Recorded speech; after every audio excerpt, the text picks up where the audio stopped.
নমস্কার বন্ধুরা, সকলকে স্বাগত জানাই আমার ইউটিউব চ্যানেলে। আজকে লোকসভা নির্বাচনের চতুর্থ দফার ভোট হয়ে গেল। পশ্চিমবঙ্গে যে কয়টি সিটে আজকে ভোট হলো, ভোট দেওয়ার পর মানুষের মতামত নেওয়ার পর কোন দল জিততে চলেছে তার সমীক্ষা আমরা দিতে চলেছি। আজকে যে কেন্দ্রে ভোট হলো সেই কেন্দ্র অনুযায়ী আমরা তার হিসাব দিচ্ছি। বহরমপুরে আগের বারের সাংসদ ছিল অধীর চৌধুরী, এবারও কংগ্রেস থেকে অধীর চৌধুরী দাঁড়িয়েছে।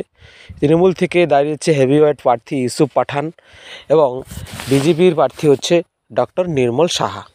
এখানে আমরা কথা বলে দেখেছি মানুষ অধীর চৌধুরীকেই বেশিরভাগ ভোট দিয়েছে এবং অধীর চৌধুরী জিততে চলেছে আমাদের সমীক্ষা অনুযায়ী। তারপর যে কেন্দ্র সেটা হচ্ছে কৃষ্ণনগর হেভিওয়েট কেন্দ্র। এখানে আগের বারের সাংসদ ছিল মহুয়া মিত্র, কিন্তু এবারে মহুয়া মিত্রের বিরুদ্ধে দাঁড়িয়েছে রানিমা অমৃতা রায় এবং এখানে কথা বলে আমরা বুঝতে পারলাম যে আমাদের সমীক্ষা অনুযায়ী রানিমা জিতে চলেছে, মানে বিজেপি জিততে চলেছে।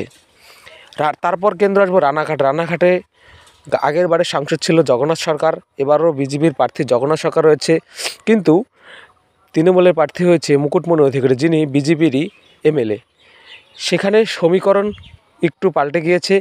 মুকুটমণি অধিকারীর স্ত্রী দুদিন আগেই বিজেপিতে জয়েন করেছে এবং মানুষের কাছে আমরা পৌঁছে যেটা বুঝতে পারলাম, মতুয়া সম্প্রদায়ের লোক রয়েছে এখানে এবং তারা জগন্নাথ সরকারকে ভোট দিয়েছে বেশিরভাগ। আমাদের সমীক্ষা অনুযায়ী রানাঘাটে বিজেপি জিতছে জগন্নাথ সরকার।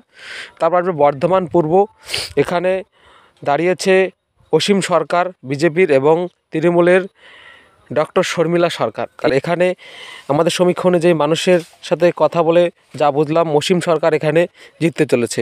বর্ধমান দুর্গাপুর, এখানে আগের বার জিতেছিল বিজেপি, এবার দাঁড়িয়েছে দিলীপ ঘোষ এবং তৃণমূলের কীর্তি আজাদ একজন খেলোয়াড়, কিন্তু সেখানে দিলীপ ঘোষের প্রার্থী হয় তৃণমূল এখানে জিততে পারবে না, এখানে আবারও বিজেপি জিতবে, দিলীপ ঘোষ জিতবে।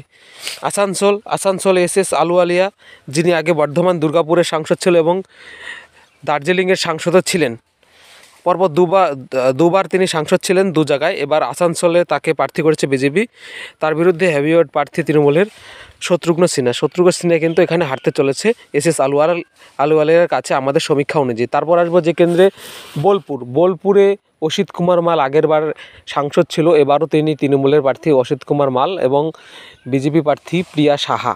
এখানে আবারও অসিত কুমার মাল তৃণমূলের জিতে চলেছে আমাদের সমীক্ষা অনুযায়ী। বীরভূমে শতাব্দী রায় এবং প্রথমেই প্রার্থী হয়েছিল আইপিএস দেবাশিস ধর, কিন্তু তার প্রার্থী তালিকা বাতিল হওয়ায় তারপর বিজেপি অতনু ভট্টাচার্যকে প্রার্থী করেছে, কিন্তু এখানে বীরভূমে শতাব্দী রায় জিততে চলেছে। আমরা যে সমীক্ষা করেছি সেটা ভোট দেওয়ার পর মানুষের কাছে গিয়ে মতামত নিয়েছি, সেই মতামত অনুযায়ী আমাদের এই সমীক্ষা হয়েছে। আমাদের এই সমীক্ষা অনুযায়ী তৃণমূল কতগুলো সিট পেল, বিজেপি কতগুলো সিট পেল এবং কংগ্রেস কতগুলো সিট পেল তা আমরা এখানে দেখালাম। ধন্যবাদ। এই ধরনের ভিডিও পাওয়ার জন্য আমার চ্যানেলটাকে অবশ্যই সাবস্ক্রাইব করে রাখবেন।